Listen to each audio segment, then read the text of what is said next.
the second biggest monkey head I've ever seen. I used to be an adventurer like you. Then I took an arrow in the knee. The definition of insanity.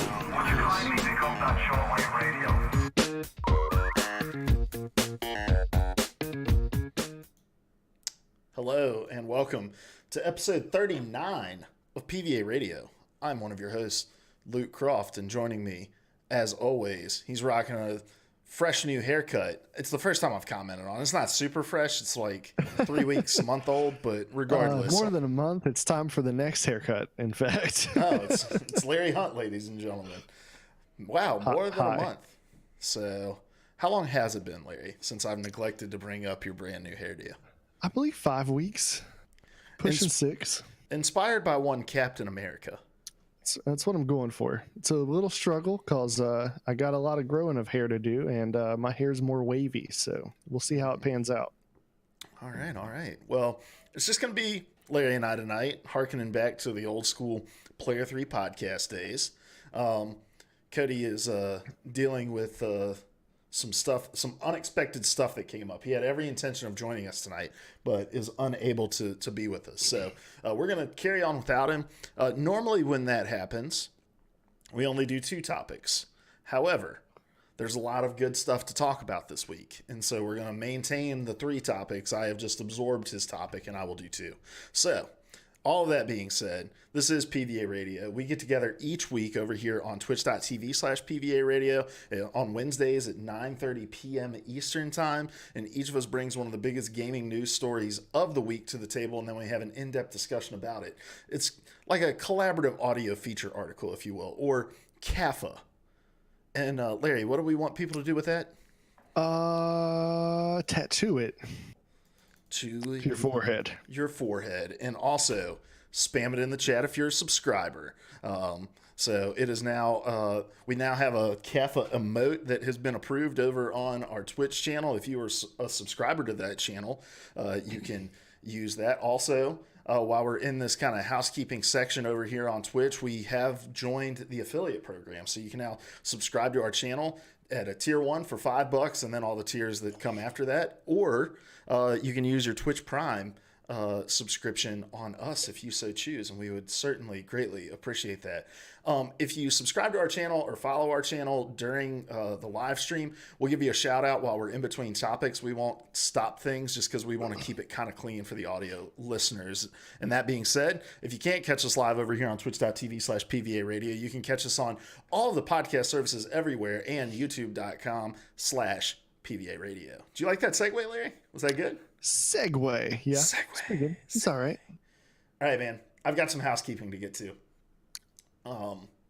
So again, a lot of live streaming's been going on over here, and we invite you guys to follow the channel to know when we go live. You can also join our Discord. I'm going to drop that in the chat as well. !Discord if you're hanging out with us over on Twitch. Over there we do topic previews. We put out what we're talking about a couple hours before we go live so that people can join in the discussion. We just chat about gaming news in general. We have a channel for music recommendations, a channel for memes. We have channels on channels on channels over in the Discord server, and we want that to be populated with all of your beautiful, beautiful words that have been made by your beautiful, beautiful fingers that are relaying messages from your beautiful, beautiful mind. Let the record show that Luke wants to collect your beautiful fingers. That was my takeaway. I'm fine with the record showing that. All right. Also, we have reopened PvAQ, so if you have a question that you would like us to answer, Nightbot is struggling right now over here on Twitch. Anyway, if you have a question you'd like us to answer, you can submit that over on twitch.tv, not twitch.tv, playerversusall.com/PvAQ. There's a form you can fill out, submit a question to us, or if you're a part of our Discord server, you can go to the Ask PvA Radio channel and drop it there. And if your question is used on either the podcast or the after party, which is what we do with Twitch chat after we're done recording the episode, you get entered for a chance to win a $20 PSN, Xbox Live, eShop, or Steam gift card that will be given away in the last week of May. So then, final announcement, guys, and then we're going to be done with the housekeeping here. But this is an announcement I am incredibly excited about because I have been working on it for the better part of 2 months now. And that is that I have a new podcast that is coming out called Presco Live. And before I give you the rundown of it, I am going to play you this audio clip. Now, Larry, I am going to say this. The audio for this is being sourced from the same place that your microphone is being sourced through. So anything you do in the next minute and 20 seconds, despite the fact that you yourself can't hear it, will bleed through onto this audio. So I'm going to roll this little preview because I'm very excited about this project. Here we go. Presco Live is a show about streamers, not front page 10K viewer rolling in the sub streamers, but about creators with dedicated audiences who press go live every day with a stream and a dream. I'm your host, Luke Croft, and every other week I'm going to sit down with growing streamers who are doing noteworthy things on Twitch, Mixer, and Facebook gaming to talk about their inspirations, their motivations, and about life before, during, and after the moments that they press go live. Subscribe to this podcast feed and you will meet gamers, artists, talk show hosts, musicians, and so much more who are trying to carve out their place in this wild and wonderful world of streaming. Presco Live debuts Friday, May 10th. New episodes post every other Friday. You can find us on Twitter at Presco Live and email me with streamers you'd like to see highlighted at luke@playerversusall.com. This podcast is brought to you by the Player vs. All Podcast Network.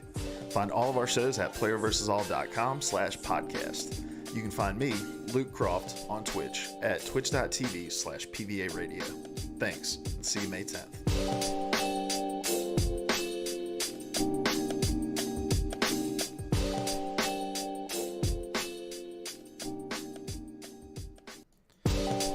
Oh, it started over. So that is Presco Live, and yes, it is a show where I sit down and I talk with Twitch streamers who have small but growing communities. I am very excited about this project. I have fallen in love with the platform of Twitch, not just participating on this side of it where I sit in front of a webcam and talk to you guys and play video games and take song requests, but I've also fallen in love with just being a part of people's communities. And I think Twitch does a piss poor job of highlighting streamers who have these smaller communities that are growing. And while I may not have the pool or the crowd now to be able to drive significant traffic to these channels, I do think I am experienced enough in podcasting to give these people a platform to talk about what they do. And hopefully the goal is kind of twofold. Number one, it gives them a platform to talk about their inspirations, their dreams, about life in general. And then the second is it'll hopefully act as kind of like a curated list of small community streamers that you can go check out and support. So the first episode goes live this Friday. So if you're listening to this right here live on Twitch, that's in 2 days. If you're listening to this on podcast services, it's a day after the release of the show. And the first episode is going to be with variety streamer. He plays a lot of RPGs. His name is Bag of Tricks. And we have a really great conversation about the grind of trying to go full time, and then the struggle of deciding when to pump the brakes and maybe restore some balance to going back to work while also being a streamer. So really great conversation there. I'm really excited about it. So that's available now everywhere, all podcast services. You can go check it out. Just search Presco Live. You can hear that little intro again. And also, if you're listening to that and you subscribe, please leave a rating. Same thing here. If you're listening to this show, leave a rating wherever you're listening to us. It is certainly appreciated. It helps tremendously with getting us found. So go ahead and leave those reviews. Anyway, I've been talking a lot, Larry. I know. I'm very excited about that new podcast, though. I cannot wait to hear that first episode. All right, Larry, let's jump because into... I get to listen to someone besides you. That's true. That's true. Hey, and surprisingly enough, I don't do a lot of the talking on these shows. I give the floor to the person I'm interviewing. So anyway, I could go on about that, but that's not what we're here for, Larry. We're not here for all this housekeeping, but we've swept the floors. We've wiped down the counters. Everything is pristine, ready to go for us to start the show like we start every show with what have you been playing? Larry, what have you been playing? There is only Apex Legends. Apex is love. Apex is life. It's all that I do. It's all that I want to do. I just love that game. And this week, that's all I've played. I don't think we did any division this week. We did. Oh no. Oh, No, we didn't. We had done the podcast after we did the division last week. So that's right. You were correct. No division. Yeah. So that's all I've got. It's been great, and I'm hoping to get back to streaming more regularly. I streamed it last night, and I had a blast. You clipped out a nice little clip of me diving straight into the ocean. I really appreciate that. Yeah, being a professional Apex Legends player, I was joking you on Discord about how I fear you're going to be getting poached. So yeah. Now, big announcement today or yesterday coming out of EA's earnings call is that they're possibly putting Apex Legends onto mobile. And if that is the case, Larry, how long do you plan on remaining employed? I don't enjoy those games on mobile, so it won't affect my life at all. What if they attach season pass progress? So my wife just quit her job, so I guess we'll be homeless. There we go. That's all it takes for Larry to go from I'm not interested in playing it to I will lose my job for it. Well, currently there's no punishment for inactivity or quitting games, so I'll just fire it up on my phone and screw over one team after it. I won't actually do that. That's my only complaint about the game currently is you can quit whenever and you still get full credit for however long you survive and how well your team does. Oh, dang. So you can back out, your team wins with the two people and you get credit for the win? I don't know if you get credit for the win, but you get credit for everything that happens up to the point that you back out. Very interesting. But if you just left yourself inactive, I'm not sure if it boots you for inactivity or not. I think you might be able to coast through and get a win. Very, very interesting. Larry, I'm going to be very honest with you. It's Yeah. already hot in this room, right? I think I talk about this almost every week on this show, how hot it gets in this room.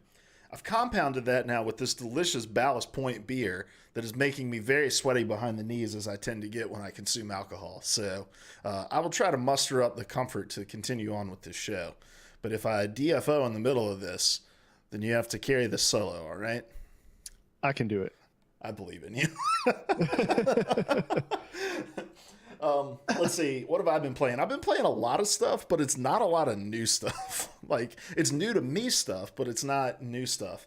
The first game that I've been playing is called Arena of Valor, which is a League of Legends knockoff on the Nintendo Switch. And it is a legit League of Legends knockoff. Like, very similar characters to League of Legends characters. But the thing is I enjoy League of Legends. I really enjoy playing League of Legends. However, I do not have the time nor patience to deal with the amount of people that flame you for sucking at League of Legends while you are learning League of Legends. I told this story on the PvA Weekly Rundown, I think, this weekend, which is the show I do on Saturdays where I walk through all of the gaming news stories at 9 a.m. Eastern time on twitch.tv/PvA radio. Okay, we're for real done with housekeeping now. But I told this story on that show this week about how I was playing a bot game. It was me and 4 randoms playing against a team of bots, and I was getting flamed the entire time we're playing these bots about how much I sucked at this game. There was a guy who was talking about how everybody should report me for throwing. I'm like, we're playing against fucking bots, guys. Let's take a chill pill. And so I enjoy the gameplay of League of Legends. The community is garbage. And that's saying something coming from somebody who has almost 1,000 hours in Overwatch, right? Yeah. So Arena of Valor kind of scratches the itch because I don't have to be good. I'm playing on Switch. I'm not in voice chat. Nobody's using the little chat function to the side because it just takes hella long. So I'm enjoying it, but it is not a good game. I wouldn't recommend anybody go out and download it. And then I picked up Rocket League for the Switch as well. I've just been in a real Switch mood. We've been kind of binge watching back through The Office. And I love listening to The Office. I don't have to pay particularly close attention to it, however. And so I downloaded Rocket League to be able to play while we're binge watching. And then I started playing Sea of Thieves on Sunday because I was like, man, I got Xbox Game Pass. There's a few games on Xbox Game Pass that allow you to also play the PC version of the game. And Sea of Thieves is one of those games. And so I started playing it on Sunday. And dude, I can already tell I'm going to love that game.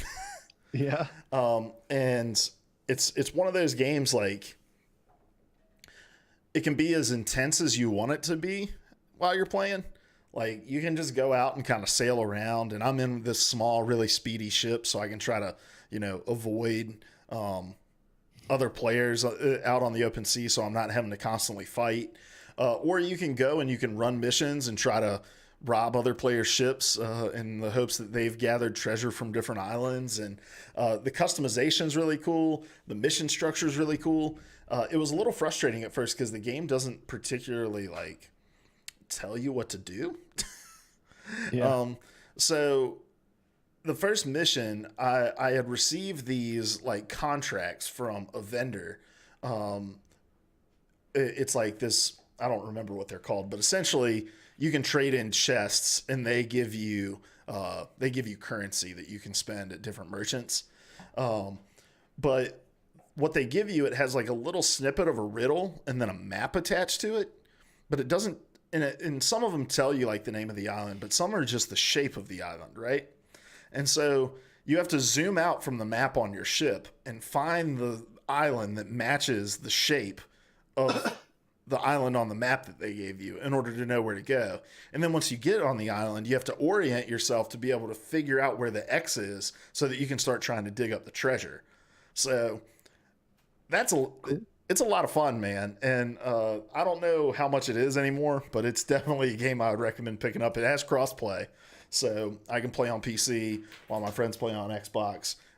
But I enjoyed the day that I've spent with it so far, and I feel like I'm going to enjoy playing it even more. And quite a number of people stopped by to watch too, which was pretty cool. So. Yeah, I'd be interested in picking that up. The only reason I didn't initially is because no one bought it. So, yeah. Well, don't say that. Seth bought it, or Seth played it. He had Game Pass. That's what it was, and I think he still has Game Pass, so he's willing to jump on too.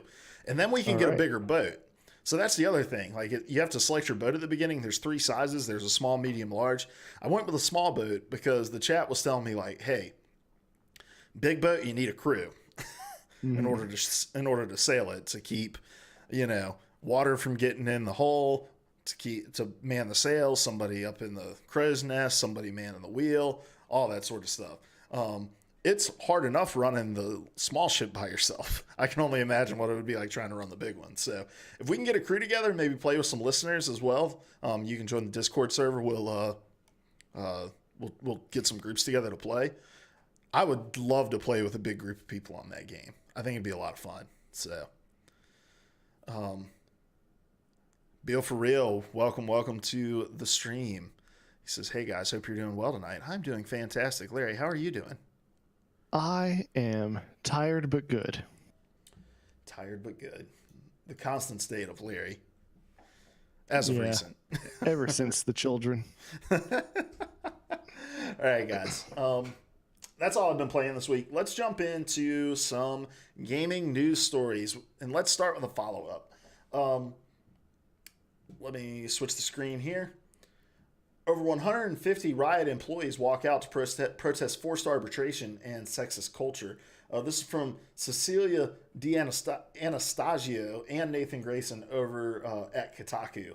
It says over 150 discontented Riot employees walked out of the League of Legends publisher's office in Los Angeles today to protest the company's stance on forced arbitration. Standing in a parking lot on Riot's campus, employees held picket signs and gave impassioned speeches. Quote, "We're asking that forced arbitration be ended for all past, current, and future Riot employees, including contractors and in current litigation," end quote, said Jocelyn Monahan, a social listening strategist at Riot, in an interview with Kotaku, standing in front of a sign reading, quote, "Rioters Unplugged," end quote, a play on Riot's internal Riot Unplugged meetings.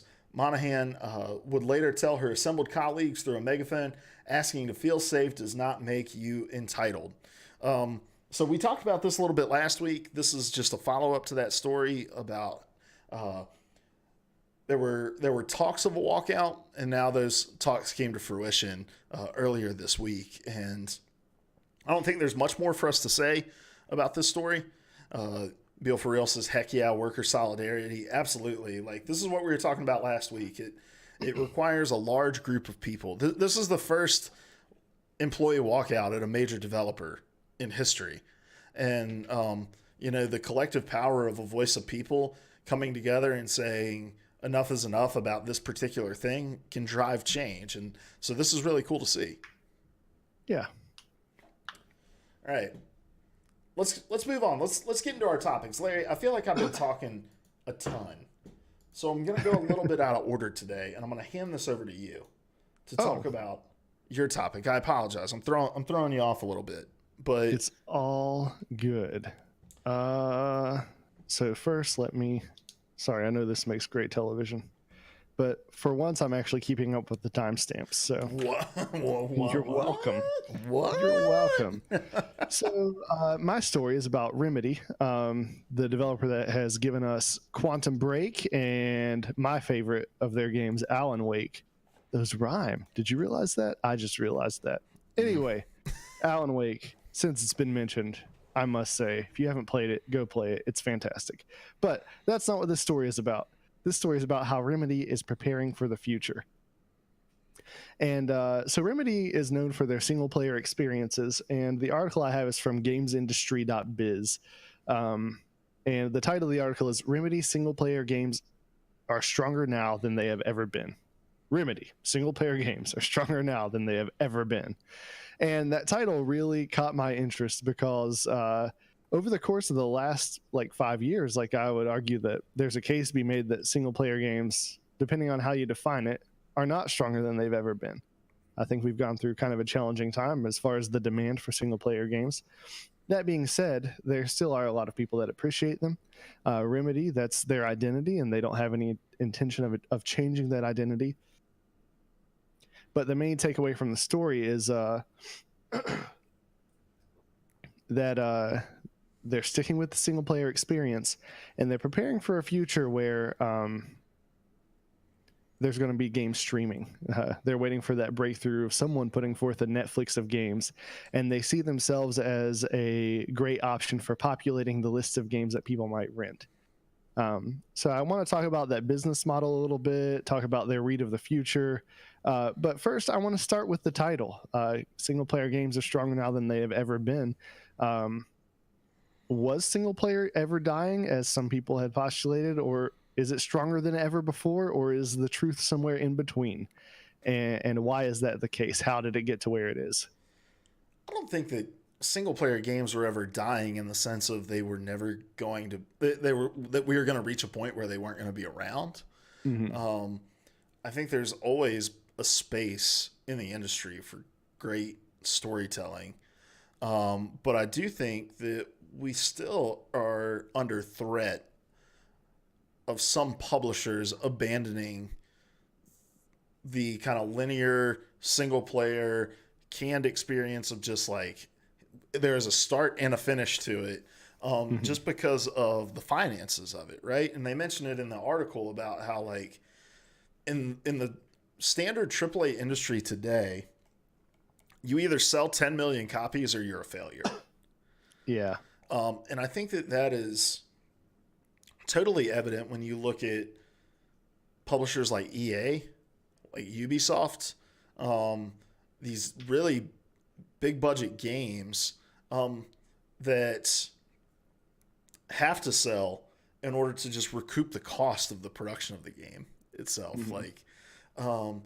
And then I look at a studio, and then I look at a publisher like Bethesda, right, who had this whole entire push during the Game Awards 2 years ago, where they said, save single player, the single player experience is not going to die. And then we get to E3 last year, and they talked about adding multiplayer to nearly every single one of their experiences. In fact, bastardizing one of their most popular franchises to create a live service game that ultimately failed as well. Now, could it be a pendulum? I think absolutely. I think that we've seen this pendulum swinging to live service games, and I think we're kind of getting to that saturation point, like we've talked about on this podcast before, where it's hey, there are only so many hours in the day for people to dedicate to these giant live service games that you just have to throw yourself into. And I think that I think that Star Wars Jedi Fallen Order is going to be a real canary in the coal mine to the future of single player games. Like, everybody's been crying, wanting to know where our single player Star Wars experiences are.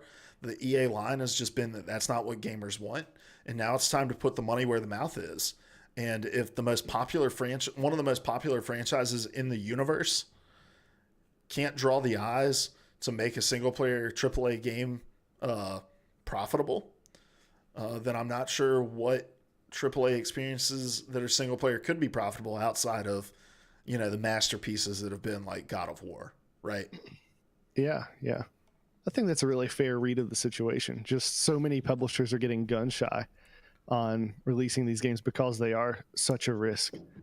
And you can get someone hooked into a games as services model and have a greater opportunity to make your money back. So in that sense, like, I get why it feels like single player has been dying, just because we're seeing less games. But the games that are happening, like, we can do so much more in producing a story in the video gaming medium right now. We're getting like crazy things like Horizon Zero Dawn, The Last of Us. Like, those are incredible, and I don't get to play any of them because I have an Xbox. But yeah, so, and we got there, I think primarily a lot of it comes down to the cost of games has not gone up in a decade, 2 decades, and we've talked about this before in prior shows, at least on the Player 3 podcast. I don't know if we've talked about it on PvA radio before, but gamers aren't really willing to spend more on a game. Like, we're kind of locked in. We're going to spend $60. Mm-hmm. Well, the costs of making those games have gone up, and so the studios have to recoup them in some other way. So, yeah. And I think that Remedy has a great model to... Yeah, I'm going to kind of go out of order here. No, you're good.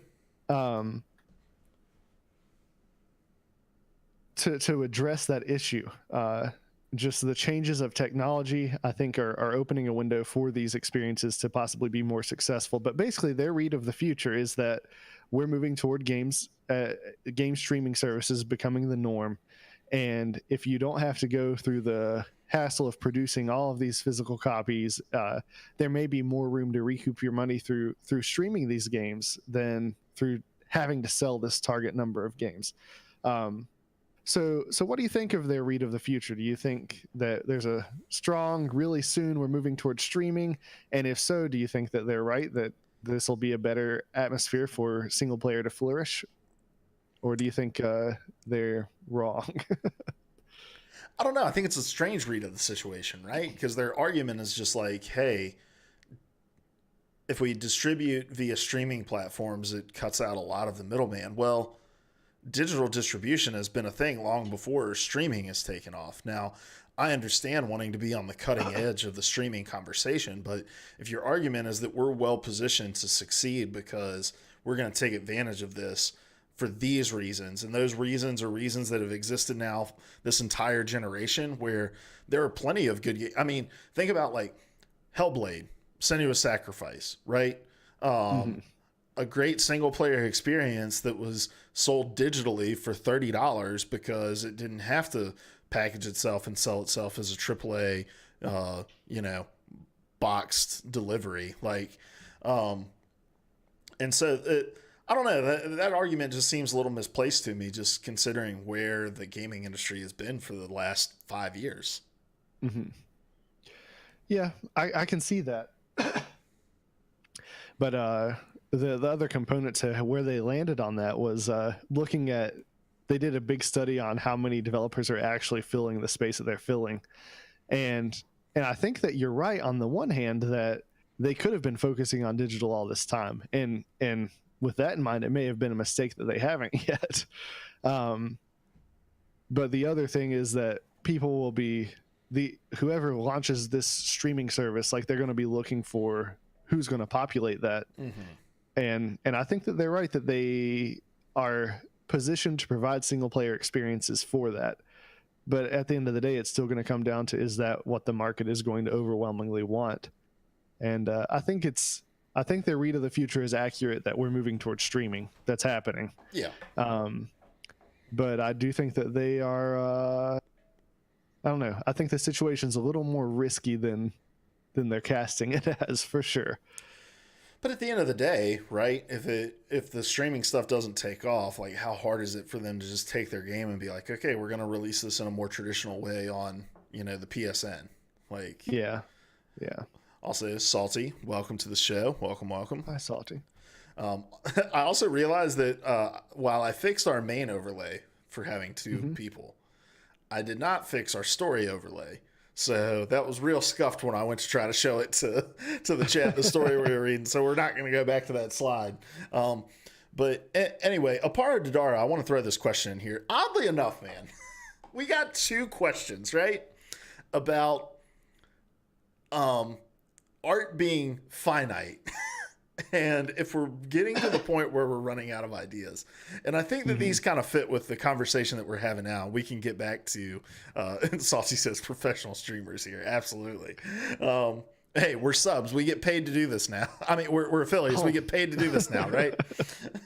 But Apardadaro asks via playerversusall.com/PVAQ. He says, is art finite? With countless games coming out and countless artists designing the aesthetics of each game, will a time come where nothing is original and only a callback of what came before? And you've kind of touched on this already in talking about like Horizon Zero Dawn, The Last of Us, some of these things that are doing innovative things in the space, if not in the mechanics, but in the storytelling for the games. And so what's kind of your take on that question in light of what Remedy's saying of just like positioning yourself to create new interesting things in these new emerging mediums? So I think that art has been evolving for millennia now, and that it will continue to do so. And I guess my answer to this question is kind of actually yes and no. Will things overlap? The older you get, the more you can kind of have this mindset of, oh, there's nothing new under the sun. It's all been done before. And in a lot of ways, it's true, right? Thinking about the stories we tell, thinking about Joseph Campbell and the hero of with 1,000 faces, just in a lot of ways, all of our stories are the same story over and over again, or the same handful of stories over and over again. But there are nuanced differences between them that do make a difference. And as cultures change and as values change, the stories change. We still want stories about what it means to be a hero, but what it means to be a hero changes depending on what culture you're in, right? If you were a Spartan, you'd just be a killing machine, and that's valuable. And hopefully for us today, our definition of hero is there's more to it. But not just in that, but the techniques are going to evolve. I think about cel-shaded games from 10, 15 years ago that I enjoyed. And then I think about Legend of Zelda. I'm blanking on the title. Huge of the game. Wild. Thank you. This is from a little game called Breath of the Wild. Little game by a little known company called Nintendo. But it's the same technique, but it looks a little different than it did before. Like, there are going to be all these changes, and there are times where it feels like it plateaus and it's not progressing anymore, but then something new will happen, some new technology will come along, and we'll see all these new things right now. And I think that's evident in recent years, and everything was an arena shooter, and now there's a multitude of types of games that you can play. And as technology progresses and can handle more things, I only expect that to increase and continue to evolve. That was way more long-winded than I probably needed to be. Sorry, I love you. No, you're good. I've been thinking a lot about these questions because I found it odd that two people asked very similar styled questions about. The other one was basically worded like, "Are we running out of game ideas?" And my answer to both of these questions is, look, God's green flat Earth is only 6,000 years old. All right, so right. We've only had 6,000 years to get to the end of what art means. Listen, Pat Robertson of the 700 Club said that young Earth creation is a bunch of nonsense, which was really shocking to me to hear from him. And if there's any more reason to believe that young Earth creationism is not for idiots, that is. For the record, I am not a young Earth creationist. I just wanted to. Or a flat earther. Or a flat earther, yeah. And I don't believe God's Earth is green either. So there are there's a lot of 7 blue. colors at least. There's a lot of blue. But yeah, look, Salty says it in chat here too. He says, I mean, music has been doing it for years and years. How many notes can you get out of a guitar? And yet we continue to hear new riffs. I think art is even more expansive. And it's so true. Like we figure out new things to do and new ways to do it. And Remedy is a great example of that, right? With Quantum Break. Now, all of this talk about the strength of single player games and all this sort of stuff and like where we're at as an industry, I find it hard to really take Remedy's word for it, given the fact that they did put out Quantum Break and the thoughts that everybody wanted this kind of mix between gameplay and live action, when in reality, literally nobody was asking for that. But it represents a portion of game development that needs to exist in order for us to continue to get innovation in the space, and that's this AA space, the same place that, and I think the is it gamesindustry.biz? Yeah. The way that they talk about it is this like independent AAA space, right? These studios that aren't owned by a publisher, but have the talent and the means and the pedigree to make AAA style games. To me, that's always been like referred to as the AA space. I think that it's in that space that we get the innovation. I think of a game like Hellblade, where they did such interesting things with commentary on mental health and with sound design in and of itself. Like, that space needs to continue to exist. We're not going to get innovation out of AAA studios for the most part, because AAA studios have so much money going into these projects that they have to be known quantities. And even then, we still get games like Anthem that come out and are basically duds. They're DOA, like, and those are known quantities of games. And those creators, those developers, they want to innovate, but they're constricted. Whereas studios like Remedy and other studios in that AA space have the capacity and the latitude to be able to take risks and make decisions, because their projects aren't nearly as big budget. There's not as much money on the line, and because in order for those games to be seen, they have to do something interesting. And so I think as long as that space exists, we are in no way, shape, or form being threatened with a time where the industry is going to run out of ideas. Oh, yeah. I want to share one last quote from Tero Vertala, the lead guy at Remedy. He says, quote, "Not everyone loves Remedy games, and that's fine with us. We know there's a certain group of gamers that really likes what we do, and there's a certain part of the media that loves what we do, and also developers who like to make the types of games that we do. We believe in what we're doing, and there are enough people who share that view," end quote. And I appreciate that about Remedy. That studio has a clear identity, distinct type of game that they produce.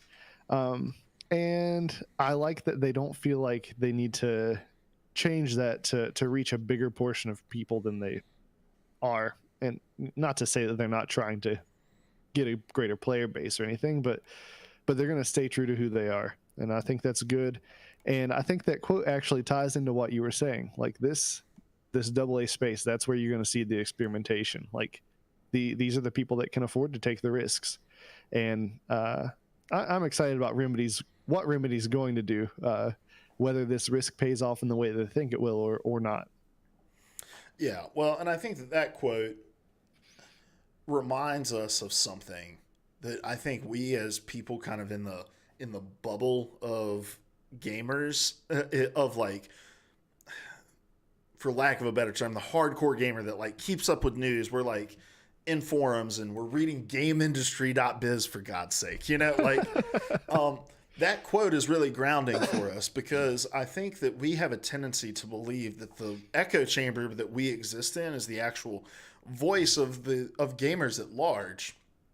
And gaming is made up of echelons, and subgroups within the larger group. You know, you have mobile gamers who are like, you know, we play Candy Crush, and whatever you want to say about their validity as gamers, at the end of the day, they're gamers. They're playing games on their phone. They're playing video games.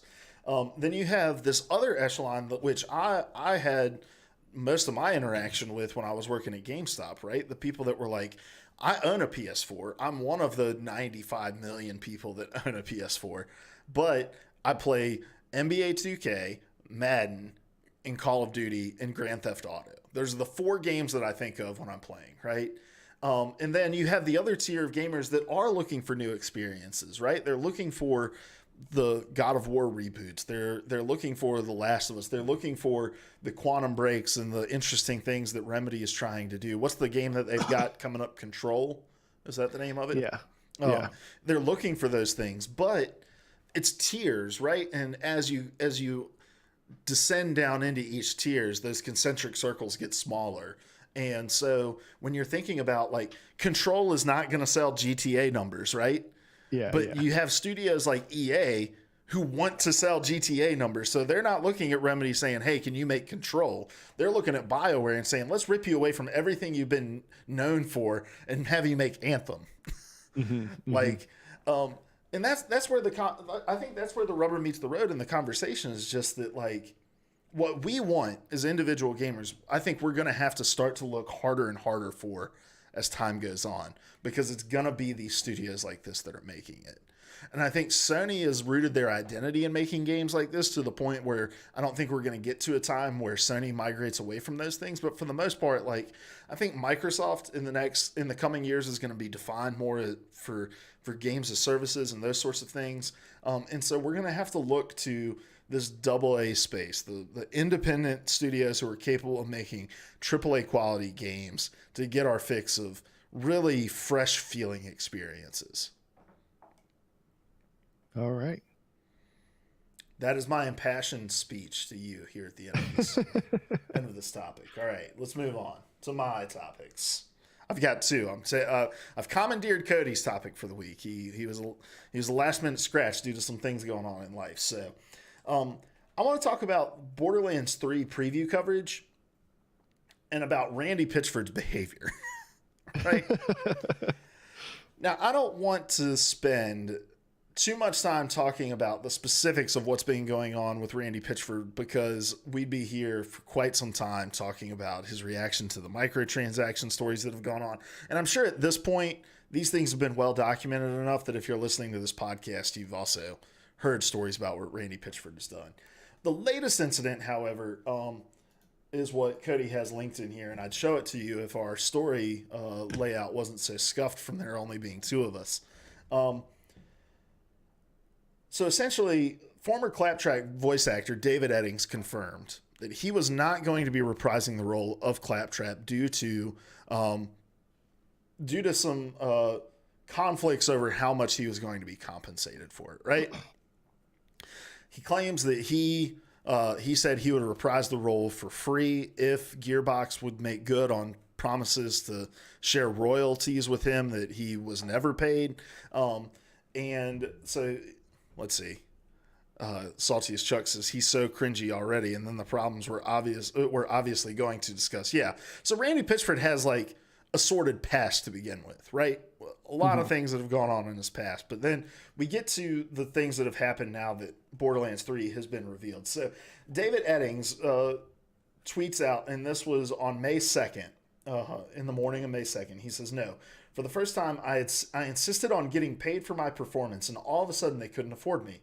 Now, I'm not telling them how to run their business, but maybe next time they should put the $12 million payment from 2K in the Gearbox bank account instead, just saying. And this is a hint at accusations that Randy Pitchford had been skimming money from the royalties and had skimmed $12 million off of those royalties and put it into his own pocket. To which Randy Pitchford replies, Mr. Eddings has been paid very handsomely during his employment. After his employment, he was made a relatively generous offer to reprise the role. Unfortunately, he turned that opportunity down. And believe it or not, guys, this is not the first controversy over a voice actor's appearance that we've had for Borderlands 3. There was controversy over Troy Baker reprising a role that he had played in the Telltale Borderlands series, Tales from the Borderlands, because they had brought the character over into Borderlands 3, but Troy Baker was not voicing him.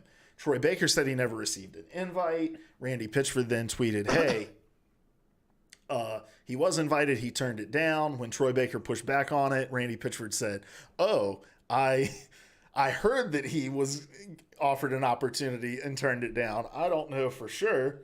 And now, caught in the middle of all this is Jim Ferranda, who says he's reprising the role of Claptrap for Borderlands 3, but it's all just a mess, right?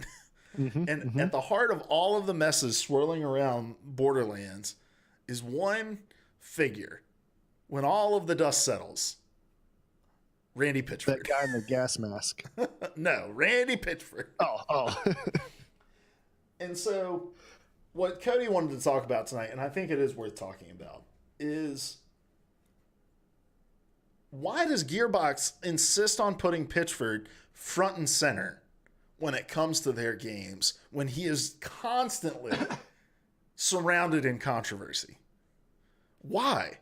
If you were a business owner, Larry, would you want someone like Randy Pitchford standing on stage to talk about your games when he can't seem to hold himself together? No. and to that question, I just don't have an answer.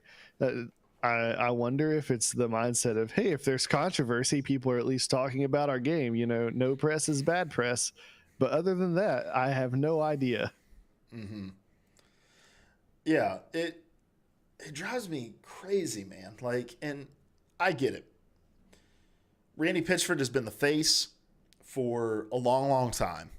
Randy Pitchford is responsible for a lot of the success of Borderlands.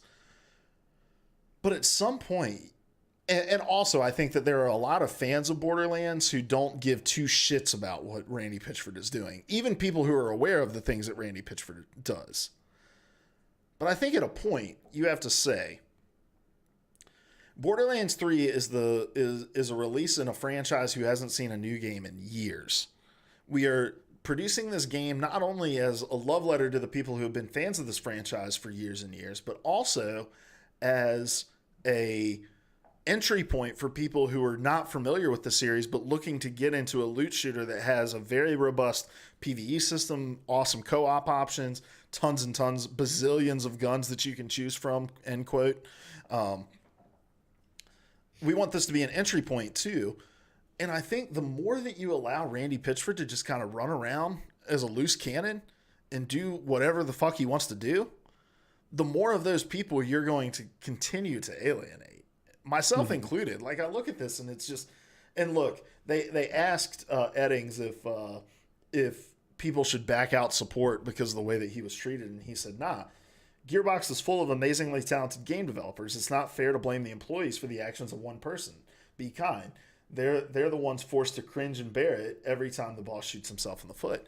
And I can get on with that, but it's also just really hard for me to swallow it and say, I want to continue to line the pockets of this dude by offering my support for this game, to play it, to stream it, to talk about it on this podcast. Like, it's just really hard for me to want to get up for something like that, even though I'm excited about Borderlands 3 and want to play it.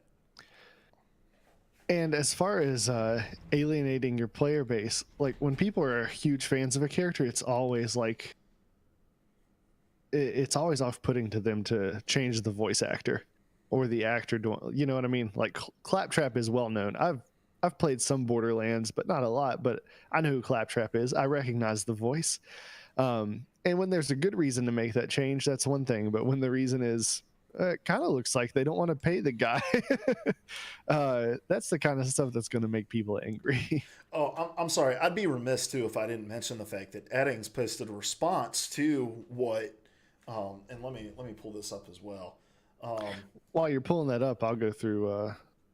Beal for Real says iconic character, and Salty as Chuck has said many things. Let's see. Well, at PAX, he called out the PAX team by saying, I guess Gearbox should have brought their own equipment. We could have had this up and running already, then tried to backpedal. He's basically getting into all the things that Randy has done that have not been good. And there are just a multitude of those stories to share. Salty is correct with that. Yeah, so I wanted to pull up the follow-up because the controversy isn't in there.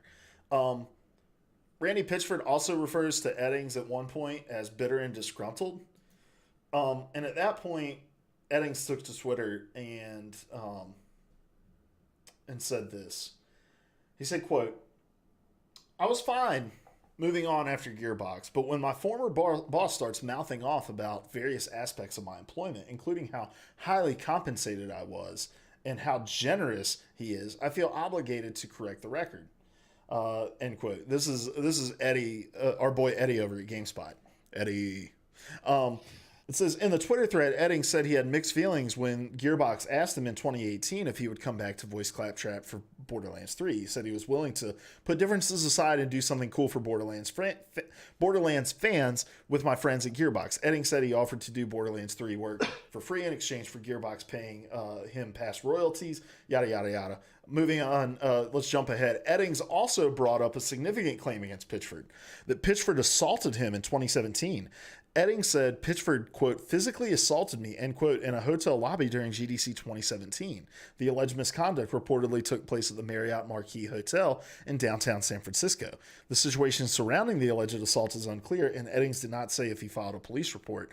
Whatever the case, Eddings said he offered to do the voice work of Claptrap in Borderlands 3 if Gearbox gave him a requested payback and an apology for the reported assault. It appears that didn't happen. Quote, personally, I think Randy's been on the tilt the last few years. He's not the victim he portrays himself to be. I even blocked him a couple years ago for stalking me on social media. Enough is enough, end quote, Edding said. So tons and tons of accusations being thrown around here. I think the assault thing is the biggest story to me in this, because if this is true and Pitchford's going around assaulting voice actors and people who are being associated with the project, to me, that's immediate grounds for removal from said project, right? I would hope so. It's one thing to go on Twitter and mouth off and talk about people being bitter and disgruntled. A lot of times people put in their Twitter like, my views don't reflect the views of the company that I work for, stuff like that. Like, is it unprofessional? Yes. Is it like something to, is it a fireable offense? I don't know. That's up to the company to decide, right? But if he's running around physically assaulting people at industry events, like that's another thing entirely, right? Mm-hmm. And so, I don't know, man. I agree with Eddings that we shouldn't punish all of the creators of a game because of the actions of one person. But when that one person is so synonymous with the franchise, it's just really, really hard to not want to vote with my wallet, as I tend to do. Yeah. So Larry, have you, kind of extrapolating out from that, have you ever voted with your wallet against somebody because they're the face of a project? I don't think I've ever like looked at an individual and done that. Like for me, it's always been like corporate practices, the mistreatment of employees, and maybe if I looked hard enough, I could pull out specific names. But for me, it's never been an individual. That said, if a game that I was interested in buying had a guy at its helm that was assaulting people and out there doing all this craziness, that would be an issue for me. Mm-hmm. And I get that there are other people that are caught in it that are going to be affected by it. But at the end of the day, the solution is not for me to join the company and rewarding somebody who doesn't deserve it. The solution is for the rest of the company to deal with the problem. Yes. And so I don't feel bad not being complicit in helping them like reward somebody for bad behavior. Mm-hmm. I think that's a good way to look at it.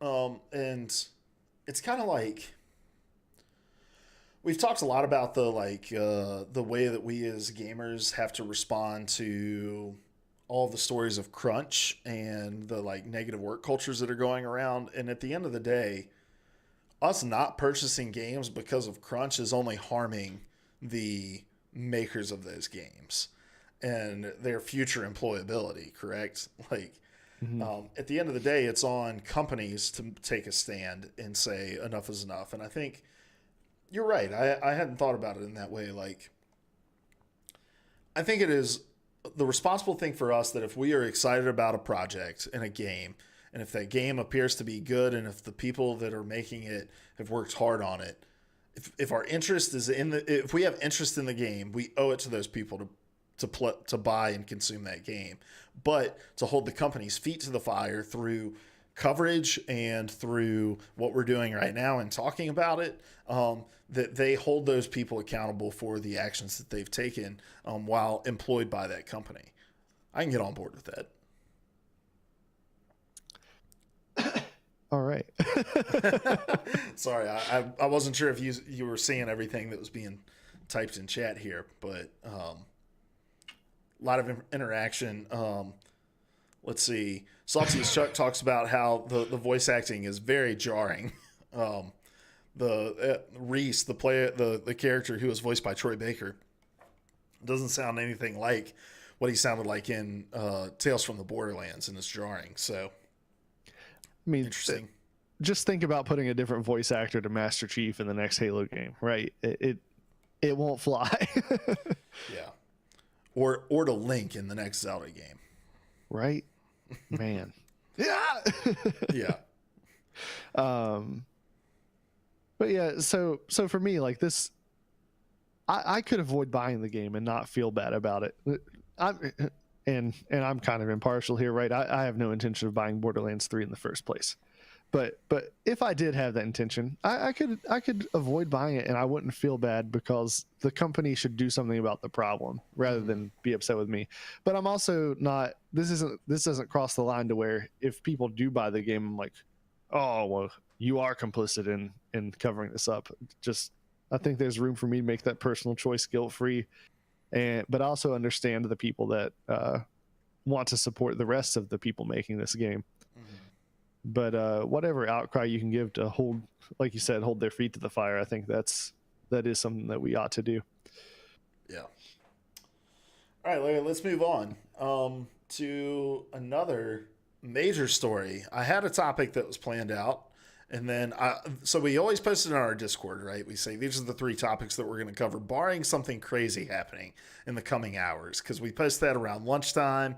So we've got like 8-9 hours for something crazy to happen. Well, this week, something crazy happened in the 8 to 9 hours. And I'm glad it happened today at like 2 o'clock rather than tomorrow at 2 o'clock. Yeah. So this story is from Jason Schreier over on Kotaku. It says, U.S. Senator introduces bill to ban loot boxes and pay-to-win microtransactions. I'm just going to read the story because I don't want to get the details wrong here. It says, Senator Josh Hawley, a Republican from Missouri, today announced a bill that would ban loot boxes and pay-to-win microtransactions in, quote, games played by minors, end quote. A broad label that the senator says will include both games designed for kids under 18 and games, quote, whose developers knowingly allow minor players to engage in microtransactions, end quote. Hawley will introduce the bill that's titled the Protecting Children from Abusive Games Act to the U.S. Senate soon. In press materials announcing the bill, Hawley's team brought up the Activision game Candy Crush as an egregious example of pay-to-win microtransactions thanks to its $150 luscious bundle that comes with a whole bunch of goodies. This bill will also likely apply to a host of online games that feature loot boxes and other ways in which players can spend money for real benefits. Quote, when a game is designed for kids, game developers shouldn't be allowed to monetize addiction, end quote, Hawley said in a press release. Quote, and when kids play games designed for adults, they should be walled off from compulsive microtransactions. Game developers who knowingly exploit children should face legal consequences, end quote. So, Larry, this is a super interesting story to me, and it's kind of bringing some conversations we've had in the past to bear. My question to start is, do you think this is going to go anywhere? I think that it could. I'm not confident enough to be like 100%, but like 60%, just because this is a problem. it continues to be a problem. Just and let me be clear on my stance first. I think that loot boxes are fine to a point, but there's definitely a point where they become predatory. And there's a podcaster I don't listen to frequently, but sometimes I do, a guy named Stephen Mansfield, and he said something a few months back in a discussion on gun control that really stood out to me. He talked about how if you're part of a community, because he's a pretty pro Second Amendment fellow, but he talked about how if you're part of a community, you have an obligation to police your own community, and if you don't, eventually someone will step in and police it for you. And I think that's exactly what's happened here. Loot boxes could have been done in a way that was acceptable and not predatory, but company after company decides to step out and test the waters and do some pretty egregious stuff. And boom, you've drawn the attention of people that are going to step in and correct it for you. So I think that's one factor that gives it legs to possibly go somewhere.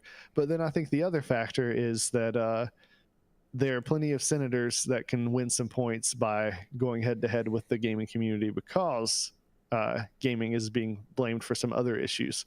So anytime a politician can win some points, they're going to try to win the points.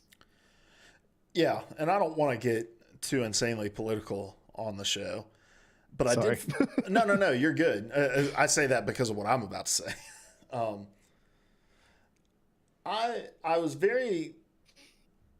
I think it's curious that a Republican is the one that's putting this together, because generally Republicans run on a platform of less government intervention, less oversight in those kind of ways. And I'm not trying to say anything one way or another about how Republicans approach government, but I mean, historically, their stance has been less government good, right? Like,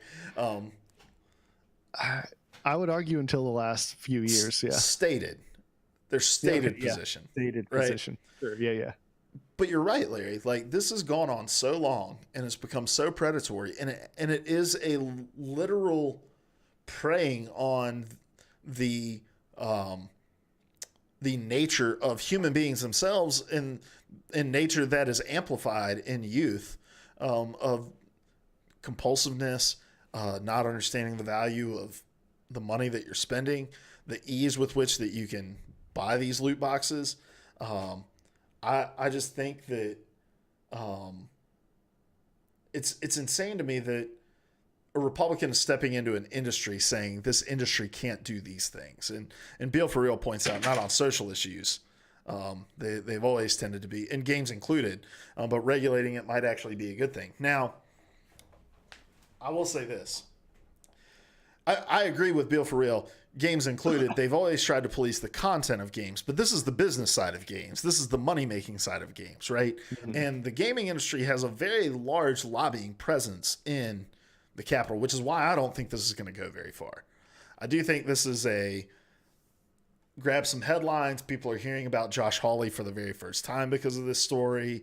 I think, like you said, Larry, it wins points because you're saying, like, it's like a, hey, think of the children kind of thing that he can, he went to bat for our children against the video game industry. Like, that's how it's going to be in his campaign ads, right? Like, but at the end of the day, I don't really see it going anywhere just because of the presence that the gaming industry has in DC.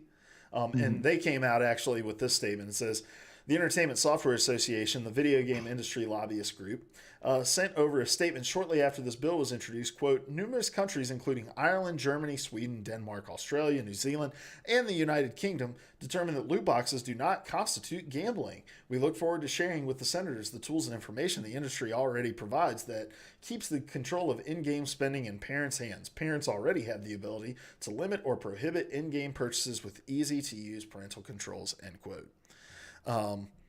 So, hey, go ahead.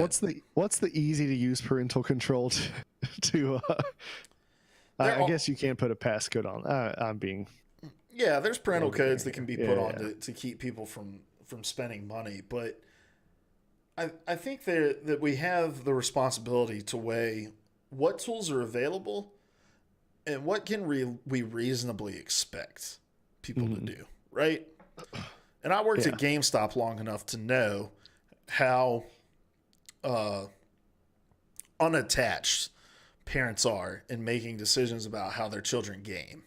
And be that the maturity rating on a game, or the content within the game, or the microtransactions that are available to you to leverage within the game. Like, their parents are unaware of what is happening, and they're tired of their kid constantly asking them for money to spend on loot boxes in Fortnite, so they just put the credit card on and say, buy whatever you need, right? Like, yeah.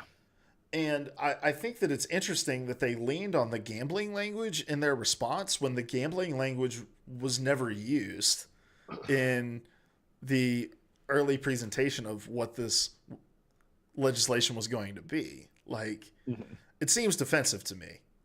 Yeah. Well, it is. Well, it is. Yeah, it is defensive. Real quick, Aparadaro is here. He said, yo, what I miss? You missed us answering your question, actually. So be sure to go back and catch that. Yeah. But back to the loot boxes. Just like you said, it's hijacking this compulsion that humans easily develop of trying their luck, and I think that it is bad when kids have access to that, and I think there does need to be more in place to keep that from happening. But I also have to balance that out with what we've already brought up tonight.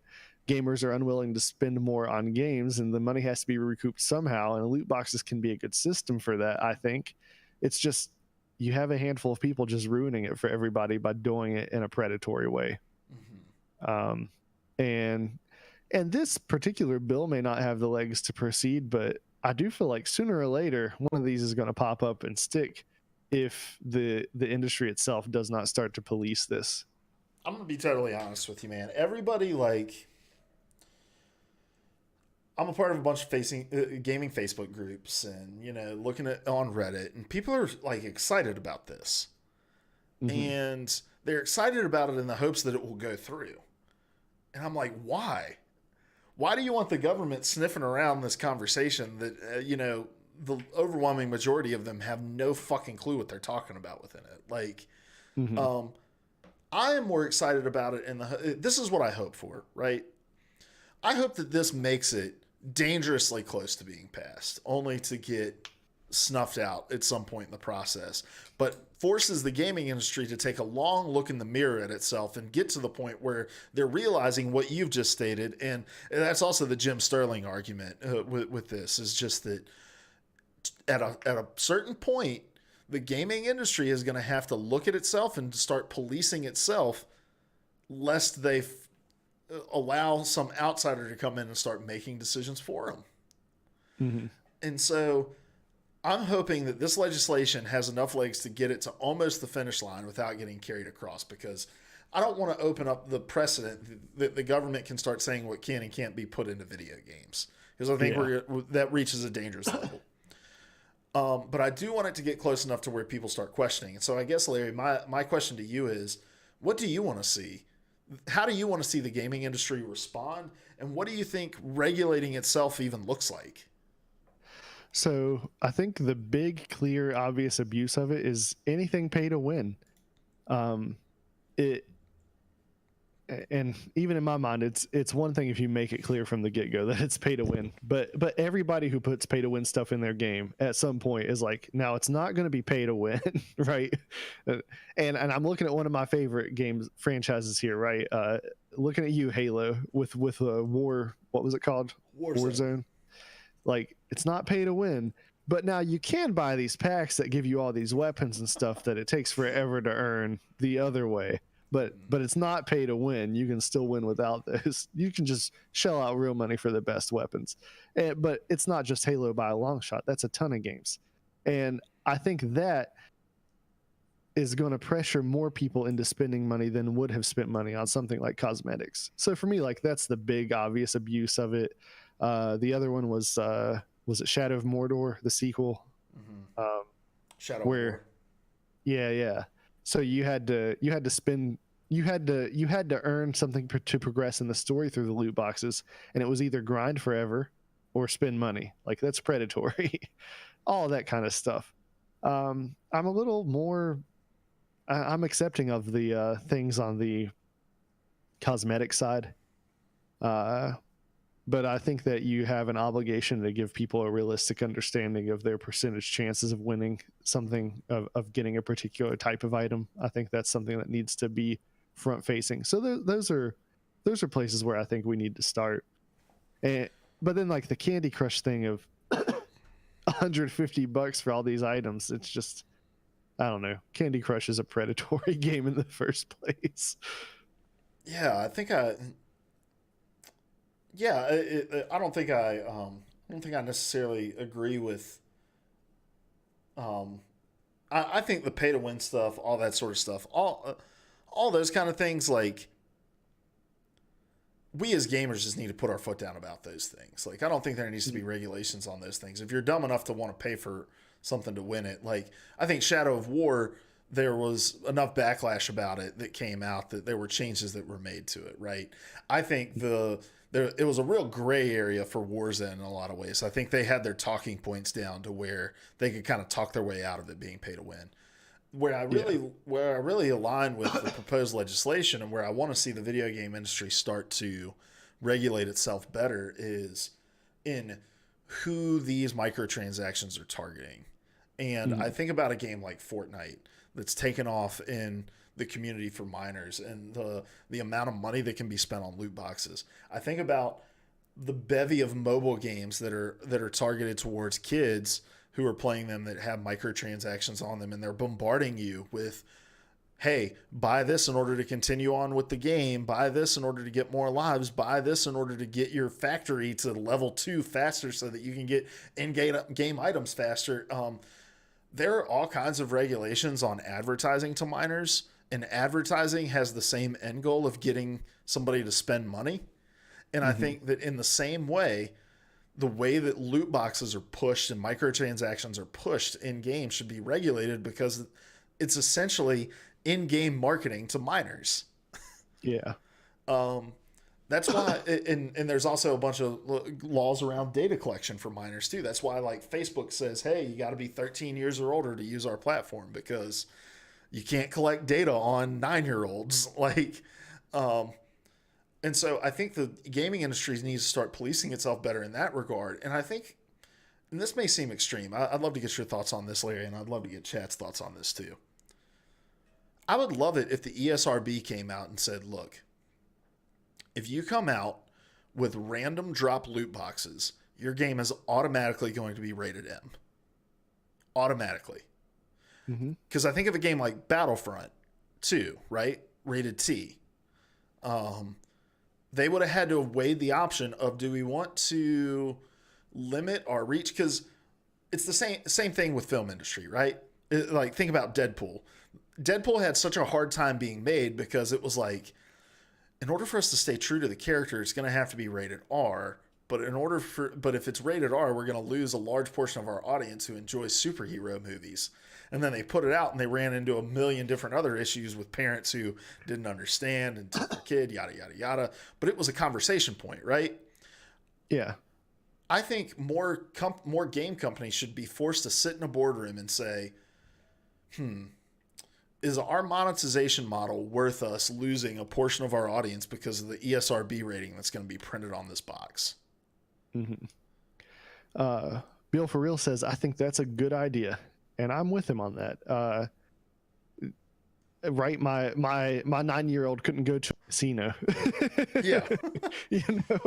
And it's essentially the same. It's the same thing. It's a form of gambling, and you're going to have those parents that don't care and they buy the lottery tickets for their kids or whatever. They look past the rating. They don't even Can we tell that story real quick? I don't think. Oh gosh, I forgot about that. So Larry and I drove up to meet Cody for lunch a couple weeks ago, and we stopped by this gas station because Larry, you can't tell it by looking at him. Larry is a snack fiend. All right. So we stopped at this gas station. The calories, man. Because he's like, I know we're going to lunch, but I need a snack. I was so hungry. So we stop at this gas station, and there's this middle-aged woman in there who has a daughter who's probably like, what would you say, Larry? 6, 7? Yeah. And she's talking with the cashier, and we didn't witness the first transaction, but she comes back in with a scratch off ticket and says she won X amount of dollars, she wants to use all of that money on more scratchers. And so she's essentially teaching her 7-year-old to play the scratchers, and like, which is a huge money sink, right? Like that is a known gateway into like gambling addiction and issues that like financial issues that come by way of gambling. And she's doing that with a 7-year-old. And Larry and I look at that situation and we get in the car and I'm like, what the fuck is that lady thinking? Like, and what is the cashier thinking selling it to her? Because lottery tickets are like cigarettes, right? If you know somebody's buying it and then handing it to a minor in the parking lot, you can't sell it to them. And there's reasons for that. How are loot boxes any different? And I guess that's where the statement from the lobbying group comes into play. Oh, a bunch of people have determined it's not gambling. Like, it's a game of chance where you're rewarding people for spending money with the chance of getting new items. Yeah. And it needs labeled as such, and I'm with you. Like, slap that M rating on there, and maybe 20% of parents will notice it, and it'll make a difference. Yeah. So, and I also think like there's been countries that have made rulings on it too, and that forces EA's hand to say like, all right, are we going to release FIFA in these countries with an altered version? Are we going to release FIFA the way that it is now and, you know, pay hefty fines for it? Or are we just going to miss out on that entire audience? We can compound that conversation with that M rating solution. I don't think that that's a realistic thing. I don't think that that's something that the ESRB is going to be able to put their foot down on and actually do. Yeah. But I think anything that's going to give people pause, like, the real solution is education to parents. But how do you do that? Like, I don't know how you do that when kids are downloading games on phones and making purchases without their parents even knowing. Yeah, I'm a youth minister for anyone listening who doesn't know that yet. And a couple of times a year, I do a whole like class for parents centered on, hey, here's how to be aware of the things that your kid is consuming. And it just blows my mind how few parents are on top of that. And I always have like a handful of people come out to those classes, and it's very frustrating because so few come out to that. And then throughout the year, just peppered throughout the year, I have all these little interactions with parents that just demonstrate that they just don't have a clue. And I don't think that it takes that much to get educated on these things. Yeah. You just have to pay attention. Yeah.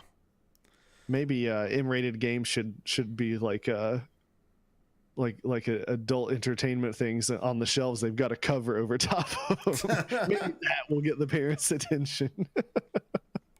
Maybe. Probably not, though. Yeah, probably not. All right, man. Well, let's go ahead.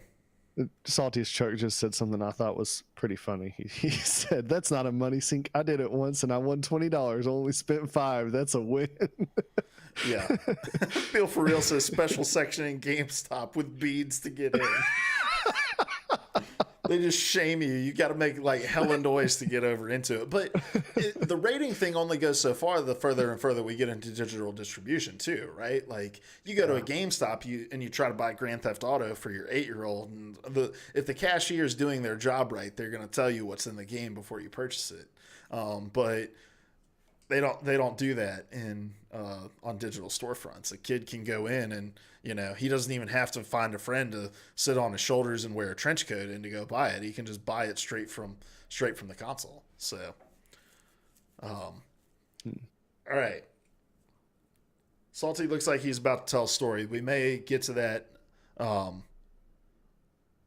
We'll probably get to that in the after party lounge. So, but we're gonna start wrapping the show up now. Look, when it's only two of us, I normally don't do 2 gaming truths and a lie. However, Larry is getting his ass handed to him, and I want to give him an opportunity to catch up. All right. I feel like this is less of an opportunity to catch up and more of another public humiliation, but sure. And also the possibility that I can take my 1-point lead over Cody, which has narrowed greatly over the last 5 weeks, and turn it into hopefully a 2-point lead. So I'm the host. I make the rules. All right. So this is two gaming truths and a lie. The way this game works is I have a very obscure game. Probably literally no one in this chat has heard of it. Nobody listening to the podcast in their earpods has probably ever heard of it. It is so obscure. We're not even sure if the game actually exists. I looked up the numbers. Literally 5 people have played this game. All right? I hope it's Flustercluck. I've got 2 truths about this game and 1 lie. Larry has to try to suss out the lie. Let's go to the scoreboard. I have 6 points. How do I get 6 points? Well, if I give my answers and Larry and Cody are unable to figure out which one the lie is, that means I have done my job well and I get the point. However, if they guess the answer correctly, they get a point, and that is how Cody has received 5 points. He's on a 5-point comeback so far, 5 unanswered. And then Larry bringing up the rear with a, hold on, let me grab my calculator real quick, punch the numbers. Click, clack, click, clack. He has 0 points, all right? There it is. He has not scored a point in this game yet. So, Larry, are you ready for this week's obscure game that nobody has ever heard of? I'm ready. This week's game, Call of Duty: World at War. What's it about? It is about soldiers fighting in World War II. Very popular when you and I were in college. I mean, it was a zombie game. It also has some zombies in it. Larry, are you ready to play 2 gaming truths and a lie? Gaming edition, I ever? The game edition, the musical, the series, game edition. What? All right, here we go. Here's your 3 statements about Call of Duty: World at War. Number 1. Despite being technically banned in Japan, Call of Duty: World at War is the 5th best-selling 360 game in the country. Number 2. The game features a mission in which users must shoot down Mikoyan Gurevich MiG-15s. However, the planes, while having been invented during World War II, didn't see combat until the Korean War 6 years later. Number 3. Nazi Zombies was actually set to be scrapped due to scheduling difficulties. However, Treyarch convinced company brass to let them keep it in the game, but only as an unlockable level. All right, Larry. So we've got 5th best-selling game in Japan, planes that have been invented but hadn't seen combat, and Nazi Zombies almost getting scrapped. Which one of these do you believe is the lie gaming edition? Can you read the Nazi zombie ones to me again? I got confused. So the third answer is Nazi Zombies was actually set to be scrapped due to scheduling difficulties. However, Treyarch convinced company brass to let them keep it in the game, but only as an unlockable level. I was trying to remember if it was an unlockable level. See, I didn't get into Call of Duty until Modern Warfare 2. So, wait, was that before or after World at War? I was not into World at War. After. Okay. So, I feel like that third one is true. The first one seems true because it wasn't until a couple of years ago that Japan was like willing to talk about some of the stuff that happened in World War II. So I could see it being banned, but good luck banning anything in this modern age. And what was the second option?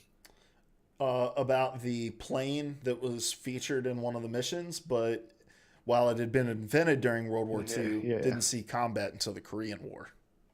Anachronism. That seems like the most likely thing to be true. So, what is the lie? They all seem believable. This is why you always beat me. I believe everybody tells me. Much like he has believed that we have been friends for almost a decade. I didn't believe that, did you? No. Boom, turned it around. Oh, man.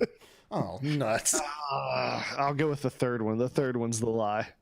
And Larry, finally, I get back on the board with another point. I got you with another lie, too. So the lie is actually about the airplane. The McCoy and Gurevich MiG-15s were not ever featured in the game, but they were a plane that was used during the Korean War and not World War II. So, but they were not in Call of Duty. Bringing in a name that you couldn't pronounce. Dude, Really added to the believability. I hate you. It's a step I generally take to throw off the scent. I've pulled that move a couple times. So now will I start to pull the opposite move and put unpronounceable words in the true ones? Tune in next week to find out. All right, guys. Salty's Chuck got it correct. So well done, Salty. Oh, did he? Yep. I feel like two. Oh yeah, I feel like two is a lie because Luke really intently practiced the name of that stupid plane. So Lauren walks by the room earlier when I'm putting this game together, and she's like, "Why are you Googling fighter jets?" I've decided it's time for a career change. Going into the Air Force. I only have one eye. They won't let me fly one of those things. All right, guys. Well, we're going to get out of here for the audio recording of the podcast. But if you're here on the Twitch chat, hang out because in the after party lounge, we're going to be talking about our predictions for tomorrow's state of play that Sony is going to be putting on. And so stick around for that. We're going to roll the end credits here after we do our little outro. But stick around. We're going to chat. Yeah, Kaffa emotes in there. Guys, we're going to get out of here, though. Larry, who are you? Where can people find you? And what are you going to be tweeting about this week? I'm Larry. You can find me on Twitter at LairHuntsZombies, LARHUNTS, zombies. And it's a week where it's going to get political, so don't follow me if you're trying to avoid that.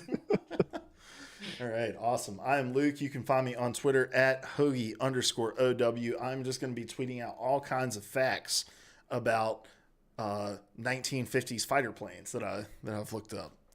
So make sure you're there for that, guys. This has been PvA Radio over here live on twitch.tv/PvA Radio every Wednesday at 9:30 p.m. Eastern Time, bringing the three biggest gaming news stories of the week to the table, and each of us, and we have an in-depth discussion about them. It's your collaborative audio feature article, if you will, or your CAFA. And Larry, what do we want people to do with that? Delicately engrave it into your neighbor's forehead. Oh, Jesus, dude, we're making forced converts.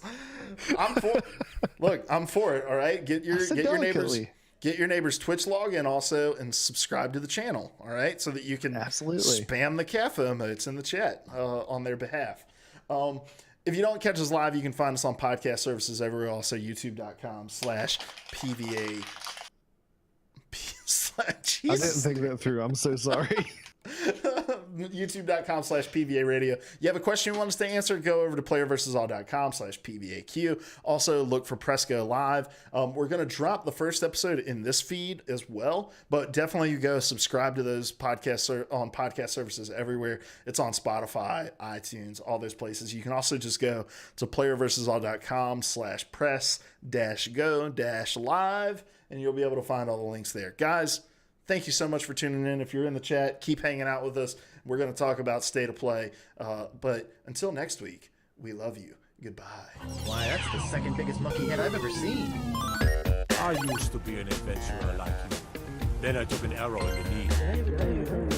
The definition of insanity. Would you like me to come that shortwave radio?